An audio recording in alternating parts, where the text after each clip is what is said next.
আজকে আপনাদের সাথে একটা রিয়েল সাকসেস হিস্টোরি শেয়ার করব। আমার সামনেই বসা আছে মোহাম্মদ মনিরুল ইসলাম ভাই। তো উনি মাত্র 24 দিনে ইন্টারভিউ ডেট পেয়েছে খুব লাকিলি, এবং ফাইনালি সে ভিসাটাও পেয়েছে। তো ওনার এই সাকসেস জার্নিটা একটু আপনাদের সাথে শেয়ার করব। তাহলে আপনারা যারা রিসেন্টলি ইন্টারভিউ ডেট নেওয়ার জন্য চেষ্টা করছেন বা আপনারা ইন্টারভিউ দেওয়ার জন্য প্রিপারেশন নিচ্ছেন, তো এই মুহূর্তে ইউএস এমবাসি ঢাকা কি কি ধরনের প্রশ্ন করে বা সেটার আনসার কিভাবে দিলে ভিসা পাওয়ার চান্স থাকে সেটাই আপনারা বুঝতে পারবেন এই ভিডিও থেকে। চলুন শুরু করা যাক। তার আগে বলে নিচ্ছি, যারা আমাদের চ্যানেলে নতুন বা আমাদের চ্যানেলটি এখনো সাবস্ক্রাইব করেনি, please hit the subscribe button. আর যারা অলরেডি সাবস্ক্রাইব করেছেন তাদেরকে অসংখ্য ধন্যবাদ।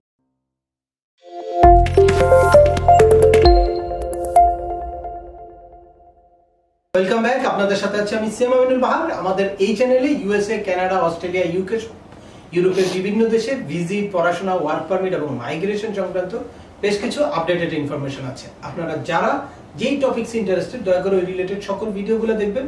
এরপর ছোটখাটো প্রশ্ন থাকলে ভিডিওর নিচে কমেন্টস করবেন। আর তারপরেও একান্ত কোনো ব্যক্তিগত পরামর্শ বা আমাদের কোনো সার্ভিস নিতে চাইলে ডিসক্রিপশনে থাকা হোয়াটসঅ্যাপ নম্বরে অ্যাপয়েন্টমেন্ট বুক করে সরাসরি যোগাযোগ করতে পারেন। অ্যাট দ্য সেম টাইম আমাদেরকে ইমেইল করতে পারেন এবং আমাদের ফেসবুক পেজটি ফলো করে সবসময় আমাদের সাথে যুক্ত থাকতে পারেন। এনিওয়ে, চলে আসে আজকের মূল আলোচনা। আজকে আপনাদের সাথে যেই সাকসেস হিস্ট্রিটা শেয়ার করব, মনিরুল ইসলাম ভাই উনি নিজেই বলবে যে উনি কিভাবে বা ওনার এই সাকসেস জার্নিটা আপনাদের সাথে শেয়ার করবে, যে কিভাবে উনি ভিসা পেল বা কিভাবে খুব সহজেই ইন্টারভিউ দিল। আমি অনেকগুলো ভিডিও দেখেছি, তো এই কনসালটেন্সি ফার্মেসি ভিডিওটা আমি দেখার পরে আমার খুব ভালো লাগলো। পরে আমি ওনার সাথে দেখা করে ওনার সাথে ওনার পরামর্শ নিই। ওনার পরামর্শ করে আমি পেপার সাবমিট করি। পেপার সাবমিট করার 24 দিনের ভিতরে আমি ইন্টারভিউ ডেট পেয়ে যাই। তো আমি যেভাবে ভিসাটা পাই, বেসিক্যালি উনি আমাকে গাইডলাইন যেভাবে করে, তো এখানে মূল জিনিস যেটা, যে আপনি যদি রিয়েল হন, আপনি বর্তমানে যদি আপনার যে যোগ্যতা আছে, আপনার যোগ্যতাটা আপনাকে প্রকাশ করতে পারলে আপনি ভিসা পেয়ে যাবেন। আপনার কোনো ফলস কোনো কিছু দিতে পারবেন না।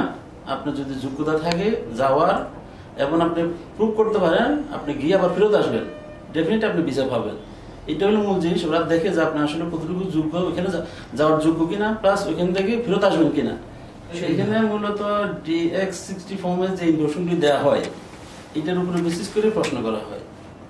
তো আপনি যেভাবে ফর্মটা ফিল আপ করেন, আপনার যে যোগ্যতাগুলি ওখানে দেওয়া হয়, বেসিক্যালি আমি তো লন্ডন ছিলাম, তো ওখানে আমি লন্ডনে কি করছি না করছি, কি লেখাপড়া করছি, ওগুলোর উপরে আমাকে জিজ্ঞাসা করছে। প্লাস আমি দেশে কি করি এটার উপরে প্রশ্ন করছে।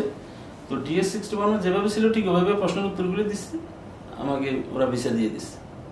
এগুলো মূল বিষয় যে আপনার সবকিছু রিয়েলিটিটা থাকতে হবে, কোনো ফলস কোনো কিছু থাকতে পারবে না। তাহলে আপনারা নিশ্চয়ই বুঝতে পারলেন যে আসলে মানে প্রপারলি যদি DS-160টা সাবমিট করা হয় আর সেই অনুযায়ী যদি আপনাদের ইন্টারভিউ প্রিপারেশন থাকে আর মানে ন্যাচারাল একটা প্রেজেন্টেশন আপনি যদি দিতে পারেন, তাহলে আপনাদের খুব সহজেই ইউএস এর ভিসা হতে পারে। আর এক্ষেত্রে অন্যান্য যে কোনো দেশের জন্য যেরকম ইউজ ডকুমেন্ট শো করতে হয়, আপনার ব্যাংক সলভেন্সি দেখাতে হয়, আপনার মানে বিজনেস ডকুমেন্ট, আদার্স অনেক ডকুমেন্ট দেখাতে হয়, এখানে ওনার এই ভিসা পাওয়ার জন্য কোনো রকম কোনো ডকুমেন্ট দেখাতে হয়নি। জাস্ট DS-160তে যে ইনফরমেশন গুলো দেওয়া হয়েছে সেই অনুযায়ী ওনাকে কিছু প্রশ্ন করেছে, সেই প্রশ্নগুলোতে তারা স্যাটিসফাইড হয়ে ইউএস এর 5 ইয়ার্স এর মাল্টিপল এন্ট্রি ভিসা দিয়েছে।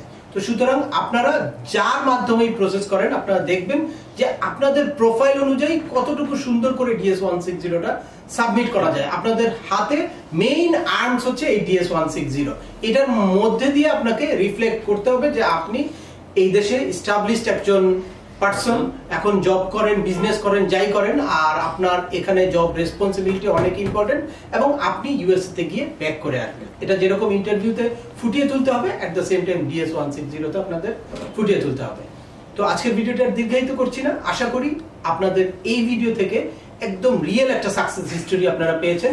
আর আমার এই রিলেটেড ইন্টারভিউ প্রিপারেশন এবং DS-160 কিভাবে ফিল আউট করবেন বা কি কি যোগ্যতা দক্ষতা থাকলে আপনারা ইউএস এর ভিসা পেতে পারেন, এ সম্পর্কিত অনেকগুলো ভিডিও আছে। সেই ভিডিওগুলো দেখে শুনে বুঝে তারপর আপনারা নিজেরাও কিন্তু প্রপারলি DS-160 সাবমিশন করে আপনারা ভিসার জন্য আবেদন করতে পারেন। আর যদি কারো অ্যাডভাইস নেন, অবশ্যই রিয়েল কোনো এক্সপার্ট যার আসলেই বাস্তব অভিজ্ঞতা আছে সাকসেসফুল হিস্ট্রি তৈরি করার জন্য, তার থেকে পরামর্শ নেবেন বা তার কাছ থেকে সার্ভিস নেবেন। আবার দেখা হবে নতুন কোনো গুরুত্বপূর্ণ টপিকস নিয়ে। সে পর্যন্ত সবাই ভালো থাকবেন, সুস্থ থাকবেন এবং আমাদের চ্যানেলের সাথেই থাকবেন। আল্লাহ হাফেজ।